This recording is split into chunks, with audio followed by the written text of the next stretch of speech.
நீ இப்போ கேக்குற ஏன் ஒரு நாள் புரியும்.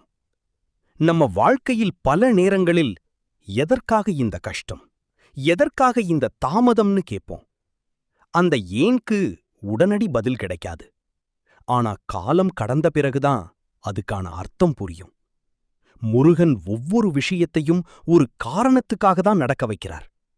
நாம இப்போ புரியாம இருந்தாலும் பின்னாடி பார்த்தாதான் தெரியும் அது நல்லதுக்காகதான்னு.